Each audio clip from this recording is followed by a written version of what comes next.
اب ہم سورۃ القدر پڑھتے ہیں۔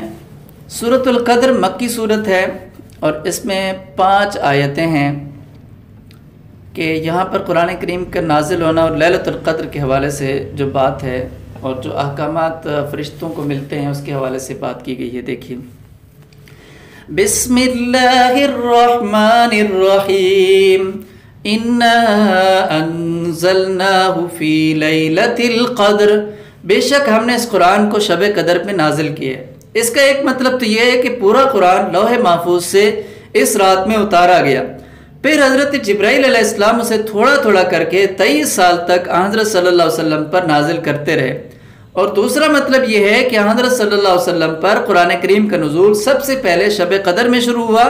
شب قدر رمضان کے آخری عشرے کی طاق راتوں میں سے کسی رات میں ہوتی ہے، یعنی 21ویں، 23ویں، 25ویں، 27ویں اور 29ویں رات میں۔ وَمَا أَدْرَاكَ مَا لَيْلَةُ الْقَدْرِ، اور تمہیں کیا معلوم کہ شب قدر کیا چیز ہے؟ لَيْلَةُ الْقَدْرِ خَيْرٌ مِّنْ أَلْفِ شَهْرٍ، شب قدر 1000 مہینوں سے بھی بہتر ہے، یعنی ایک رات میں عبادت کا ثواب 1000 مہینوں میں عبادت کرنے سے بھی زیادہ ہے۔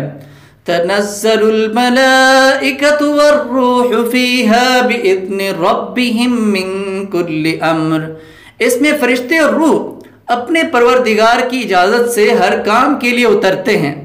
اس رات میں فرشتوں کے اترنے کے 2 مقصد ہوتے ہیں، ایک یہ کہ اس رات جو عبادت میں مشغول ہوتے ہیں فرشتے ان کے حق میں رحمت کی دعا کرتے ہیں، اور دوسرا مقصد آیت کریمہ میں یہ بتایا گیا ہے کہ اللہ تعالیٰ اس رات میں سال بھر کی تقدیر کے فیصلے فرشتوں کے حوالے فرما دیتے ہیں تاکہ وہ اپنے اپنے وقت پر ان کی تعمیل کرتے رہیں، اور ہر کام اترنے کا مطلب یہی مفسرین نے بیان فرمایا ہے۔ سلام ہی سلام، وہ رات سراپے سلامتی ہے، ہی حتی مطلع الفجر، فجر کے طلوع ہونے تک، یعنی وہ رات سراپے سلامتی ہے فجر کے طلوع ہونے تک۔ اللہ تعالی ہم سب کو قرآن کریم جو پڑھا ہے اس پر عمل کرنے کی توفیق عطا فرمائے۔